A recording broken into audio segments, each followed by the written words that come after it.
గురుగారు, మేషరాశి వారికి ఈ వారం ఏ విధంగా ఉండబోతోంది? మేషరాశి వారికి దివ్యమైన గ్రహయోగం కొనసాగుతోందమ్మా. 6 గ్రహాలు యోగిస్తున్నాయి. 3వ రాశిలో రవి, 4లో బుధ శుక్రులు, 2లో గురువు, ఏకాదశంలో శని, 6లో కేతువు. అదృష్టకాలం కొనసాగుతోంది. ప్రారంభించిన పనులు త్వరగా సిద్ధిస్తాయి. మనోబలంతో నిర్ణయాలు తీసుకొని వాటిని అమలు చేయండి. అభీష్ట సిద్ధి కలుగుతుంది. ఉద్యోగంలో శ్రేష్టమైన కాలం నడుస్తోంది. ఆశించిన ఫలితాలు త్వరగా సిద్ధిస్తాయి. అధికార యోగం సూచితం. ప్రతిభతో పెద్దలను మెప్పిస్తారు. నూతన ప్రయత్నాలు సఫలమవుతాయి. మీ ఆత్మవిశ్వాసం మిమ్మల్ని కాపాడుతుంది. బంగారు భవిష్యత్తుకు మీ ఆత్మవిశ్వాసం మంచి బాటలు వేస్తుంది. మీరు దేనికోసమై ప్రయత్నం చేస్తున్నారో ఆ ప్రయత్నాలు సఫలమవుతాయి. వ్యాపార స్థితి ఉన్నతంగా ఉంటుంది. వ్యాపారంలో మంచి పేరు ప్రతిష్టలను సంపాదిస్తారు. ఈ సమయంలో తీసుకునే నిర్ణయాలు ఆర్థికంగా కలిసి వస్తాయి.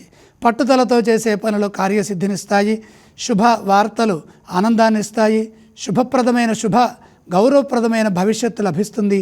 కుటుంబ సభ్యులకు మేలు చేకూరుతుంది.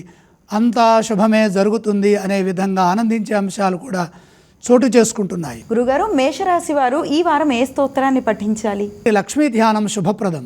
మేషరాశి వారు ఏ ఆలయాన్ని సందర్శిస్తే శుభ ఫలితాలు కలుగుతాయో తెలియజేస్తారా గురుగారు? 6 గ్రహాలు యోగిస్తున్నాయి.